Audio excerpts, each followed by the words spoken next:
tem a ver com o que você falou aqui, olha. Deixa eu ver. Priscila, uma pequena gripe fica longa demais. Então, é a próxima questão, Priscila. O que é que acontece? Um dos medos da mãe é tem o receio de pegar o vírus e atacar a asma. Tenho medo de pegar resfriado. Então, de maneira geral, eu trouxe essas duas falas, mas muitas tiveram a ver com essa questão. Ah, doutora, ele vai pegar uma virose, vai piorar a asma. Então, o que é que acontece? De fato, essas viroses, gente, elas têm o potencial de piorar a asma, certo? Então, tem o potencial. Deixa eu dizer para vocês. O que é que acontece quando a criança pega uma virose? O vírus, o que é que faz? Então, ele entra aqui, entra nas vias aéreas e entra na célula da gente, começa a se multiplicar lá, destrói a célula, vai para outra célula e causa uma inflamação. Piora muito a inflamação. E isso, quando a gente fala num paciente que é asmático, a inflamação da asma que já existe, ela se torna muito, muito pior. Então, assim, acontece ali, fica cheio de inchaço. Então, aumenta a produção de secreção. Gente, quando nossos. Então, imagina que isso aqui, deixa eu tirar meu canudinho aqui. Então, existem canudinhos no nosso pulmão, vários canudinhos desses, que levam ar lá para o nosso pulmão. E dentro aqui, ó, é uma luzinha bem, ó, bem pequenininha.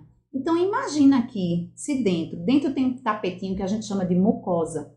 E essa mucosa, ela fica inchada na asma. Quando a asma está descompensada, ela fica inchada. E não só isso, não bastasse isso, ainda tem uns músculozinhos ao redor que ficam apertando aqui. Então, assim, esse quadro se intensifica nessas viroses. E aí piora tudo, gente. Então, assim, então o ar passa com muita dificuldade, que isso aqui fica bem entupido. Então, imagina aquele sonzinho que faz quando criança, que pega, imagina aquela bexiga, quando faz assim, a bexiga cheia. Acho que todo mundo já fez essa brincadeira, que quando vai, a bexiga tá cheia, você faz. Então, causa aquele chiado, aquela dificuldade da passagem do ar. Isso é a asma, e isso piora muito nos quadros de virose. Agora, deixa eu trazer uma informação aqui para vocês. Veja que coisa importante. Qualquer criança, gente, qualquer criança, ela pode pegar cerca de 8 a 10 quadros de virose por ano. Presta atenção, 8 a 10 quadros de virose. Como assim?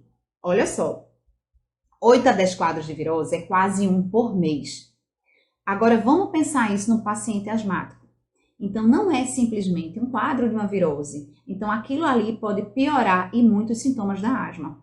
E se o asmático ele não tiver com um tratamento ok, se ele não tiver um tratamento, aquilo ali realmente pode piorar muito e levar para o internamento, gente. Então, tem esse potencial grande.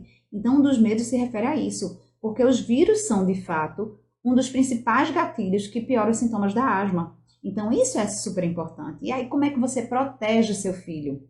Então, como é que você protege seu filho nessa situação, gente? Então, primeira coisa, vocês vão dizer, ah, doutora, mas isso é óbvio. Gente, mas tem um livro que se chama O Óbvio que Ignoramos. E a gente ignora isso. E eu vejo que as pessoas ignoram. Eu vejo isso. Fazer o tratamento correto para asma. Ah, isso é óbvio. É óbvio, mas as pessoas não fazem. Eu vejo demais muitos asmáticos que não têm uma vida normal porque vamos lá, porque não está fazendo o tratamento. Se faz o tratamento, não está fazendo o tratamento correto.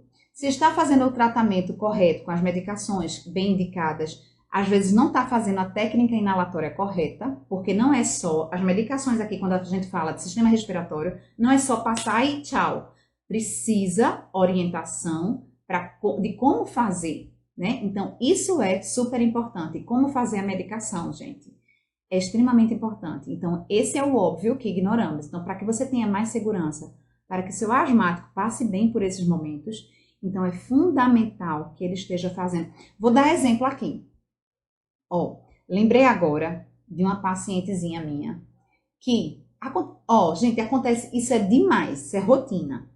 Então, geralmente, quando o paciente está muito bem, o que é que a mãe faz? Eu vejo isso direto. A mãe suspende o tratamento e não volta mais. Assim, só volta quando o filho tiver o próximo quadro. E aí, o que é que acontece? Quando foi lá para outubro, o pacientezinho pegou uma virose e o quadro foi tão sério que ele ficou internado. E aí eu perguntei, mas mãe, por que que suspendeu o tratamento? Por que que você suspendeu o tratamento? Eu disse, ah, doutora, mas ele estava tão bem. Mas ele estava tão bem porque estava fazendo o tratamento, gente. Então isso é super importante. Às vezes a gente ignora aquilo que é óbvio. Então a gente precisa realmente repensar o que a gente faz.